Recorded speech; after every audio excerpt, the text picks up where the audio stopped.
Baik, mahasiswa sekalian, saya lanjutkan untuk perkuliahan mata kuliah farmasi rumah sakit.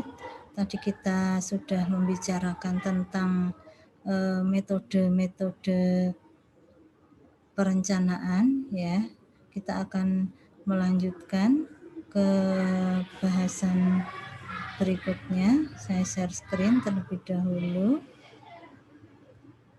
Ya, jadi tadi kita sudah membahas tentang metode-metode perencanaan. Kemudian selanjutnya kita akan menganalisis gitu ya. Menganalisis perencanaan yang sudah kita buat ya. Jadi kalau sebelumnya itu kita sudah membuat perencanaan gitu ya.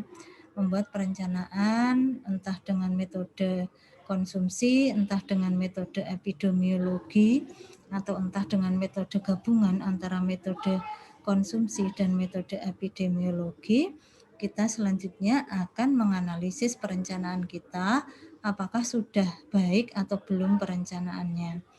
Nah, analisis perencanaan itu ada dua, ada analisis ABC atau Pareto analysis, ada juga analisis Venn.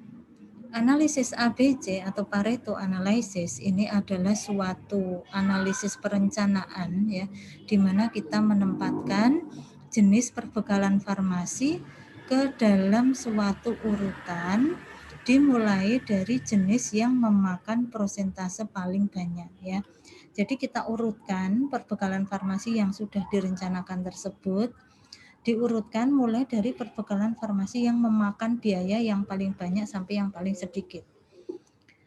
Nah, kemudian ada juga analisis Venn, di mana analisis Venn ini adalah suatu analisis di mana kita mengklasifikasikan atau mengkategorikan perbekalan-perbekalan farmasi yang kita perlukan ini ke dalam 3 kategori.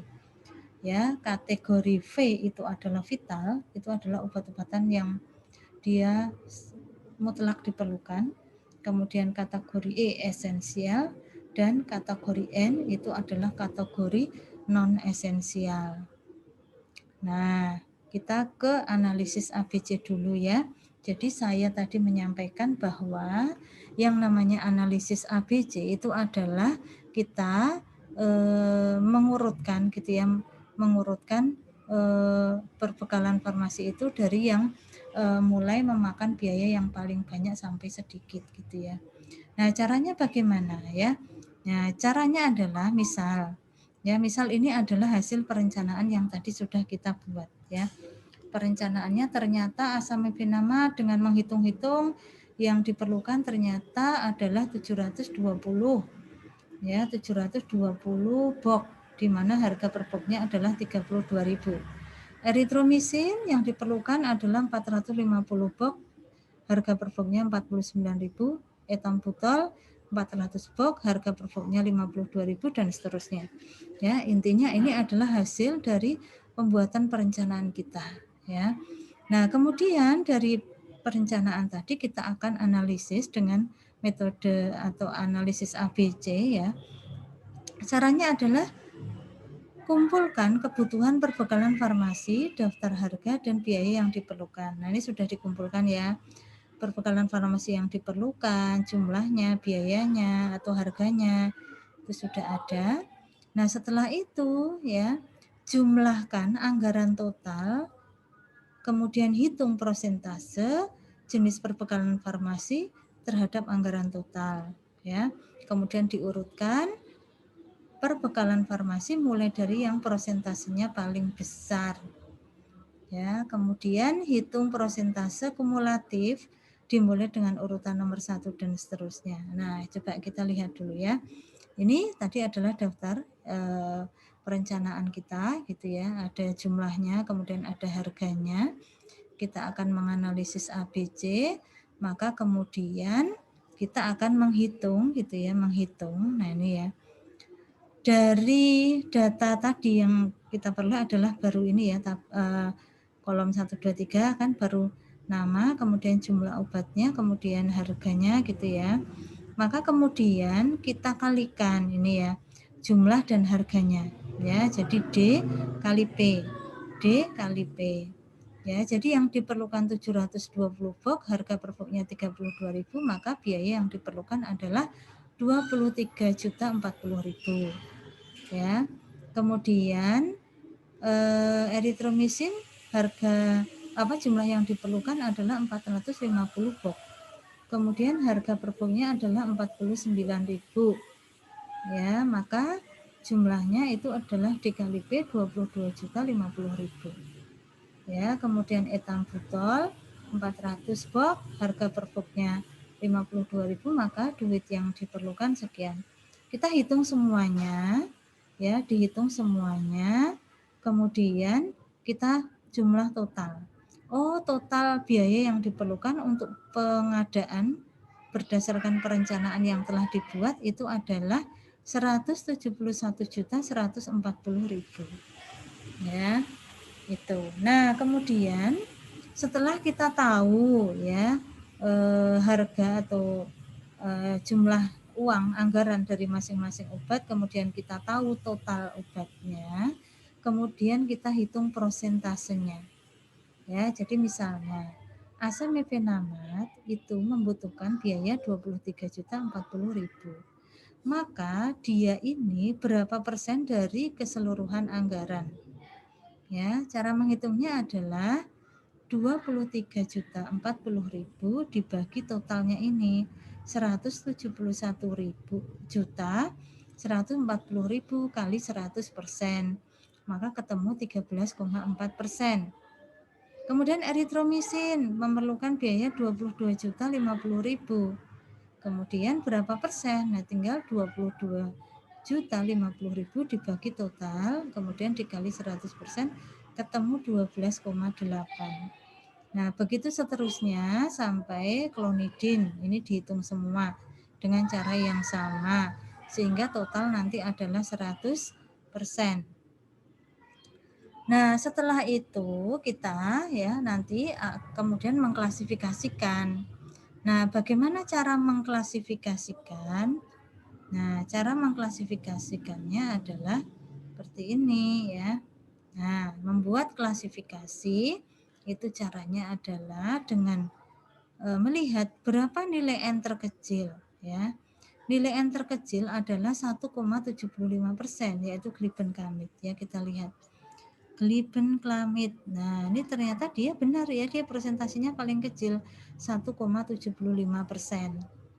Nah, kemudian tentukan nilai terbesar, persentase terbesar adalah 30,6%, yaitu amoksisilin. Nah, maka kita lihat ya, amoksisilin 30,6 ya, kita lihat amok. Amok ini adalah 30,6. Oh ya, ini dia presentasinya adalah yang terbesar. Jadi yang terkecil adalah glibenclamid, yang terbesar adalah amoksisilin ya. Nah, kita sudah tahu nilai persentase terkecil dan terbesar, maka kita akan membuat ring ya, membuat ring caranya adalah dengan N terkecil ditambah N terbesar atau persentase terkecil ditambah persentase terbesar dibagi 3. Ya, sehingga 1, jadi 1,75 ditambah 30,6% ya, ditambah dibagi 3 itu ketemunya adalah 10,8. Nah, ini adalah ring nanti untuk penentuan A, B atau C ya. Nah, nilai C ini adalah ya, dia masuk klasifikasi C apabila dia itu jadi ABC. Jadi dari yang memakan biaya paling banyak itu adalah A, memakan biaya sedang itu adalah B, dan memakan biaya paling kecil adalah C. Ya, jadi pengklasifikasian 3 itu seperti itu. Yang memakan biaya paling banyak kategori A, yang memakan biaya sedang kategori B, yang memakan biaya paling sedikit itu adalah kategori C. Nah, mana obat yang masuk kategori A, kategori B atau kategori C? Maka kita menentukannya adalah yang pertama menentukan ring. Ya, menentukan ring. Nah, ini menentukan ring tadi sudah dari N terkecil tambah N terbesar dibagi 3. Kenapa dibagi 3? Karena kita akan mengklasifikasikan ke dalam 3 kategori. Ya, 10,8. Nah, klasifikasi C yang paling kecil ya, itu berarti dari persentase yang paling kecil 1,75% sampai dengan 1,75 plus 10,8. Jadi 12,5%. Jadi yang prosentasenya itu antara 1,75% sampai dengan 12,5% itu masuk ke dalam klasifikasi C. Klasifikasi B itu apabila 12,5% sampai dengan 12,5 ditambah 10,8 ketemunya adalah 23,3%. Ya, jadi yang masuk klasifikasi B itu adalah yang antara 12,5% sampai dengan 23,3%. Kemudian yang masuk klasifikasi A yang memakan biaya paling banyak itu apabila dia berada dalam ring 23,3% sampai dengan 23,3 ditambah 10,8 adalah 34,1%. Ya, jadi 23,3% sampai 34,1% itu masuk klasifikasi A. Ya, sehingga kita kemudian dari penentuan persentase tadi, ya kita tadi sudah menghitung ya persennya ya. Menghitung persennya kalian sudah tahu ya. Bagaimana bisa ketemu 13,4, 12,8 dan seterusnya. Nah, kita tinggal kemudian menentukan dia masuk klasifikasi A, B atau C. Nah, sekarang 13,4 kita cek ya. 13,4 itu berada pada ring antara 12,5% sampai dengan 23,3%. Maka dia masuk klasifikasi B. Ya, maka di sini dia masuknya adalah B. Kemudian 12,8 ya, 12,8 itu dia pada ring 12,5 sampai dengan 23,3. Berarti dia masuk juga klasifikasi B. Kita lihat etambutol 12,1% ya. Kita lihat 12,1% itu dia berada pada ring 1,75% sampai dengan 12,5%. Maka masuk kategori C ya. Jadi etambutol masuk kategori C gitu ya. Terus amoksisilin ini 30,6% ya. Coba kita lihat amok 30,6% itu berada pada ring 23,3% sampai dengan 34,1%. Maka amok 30,6% dia masuk klasifikasi A. Ya, nanti yang lain silahkan kalian cek sendiri ya. Benar nggak ini C, C, C, C, C, A, C, C, C. Nah, tinggal nanti disesuaikan dengan ini ya klasifikasi yang sudah kita buat tadi. Nah, itu ya sehingga sudah ketemu gitu ya klasifikasi ABC-nya. Nah, kemudian kita ada yang analisis yang kedua itu adalah analisis Venn. Ya, analisis Venn. Jadi, analisis Venn ini adalah suatu pengklasifikasian obat menjadi 3 kategori, V, E, dan N. V adalah vital, di mana vital ini adalah obat-obatan yang masuk golongan vital itu adalah yang dia harus tersedia gitu ya untuk melayani permintaan guna penyelamatan hidup manusia ya. Jadi ini obatnya itu adalah obat yang bersifat life saving ya. Jadi obat vital itu obat yang harus ada. Kalau sampai tidak ada maka nanti menyebabkan pasien itu meninggal. Itu artinya obat vital ya. Obat yang sifatnya adalah life saving atau penyelamat hidup atau penyelamat jiwa. Kemudian ada obat jenis esensial atau E adalah obat-obat yang diminta untuk digunakan dalam tindakan pengobatan penyakit terbanyak yang ada di suatu rumah sakit ya. Bukan suatu obat yang harus ada sehingga kalau kemudian tidak ada pasien menjadi meninggal, tidak. Tetapi obat-obatan golongan esensial ini digunakan untuk kebanyakan penyakit. Ya, sehingga penting juga ini ya. Kemudian ada juga non esensial, ini adalah obat-obat pelengkap ya agar pasien pengobatannya menjadi lebih baik.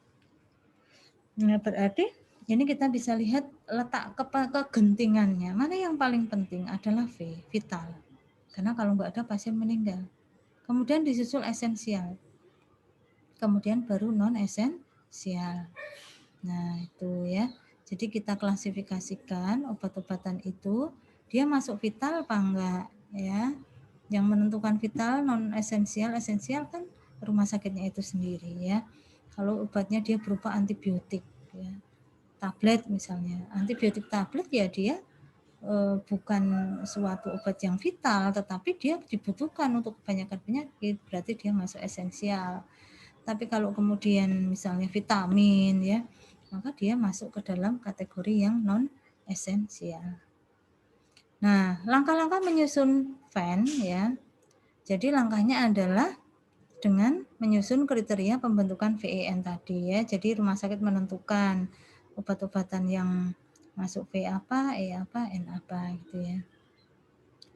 Kemudian menyediakan data pola penyakitnya, ya penyakitnya seperti apa, standar pengobatannya seperti apa, maka nanti kemudian bisa menentukan VEN-nya itu ya.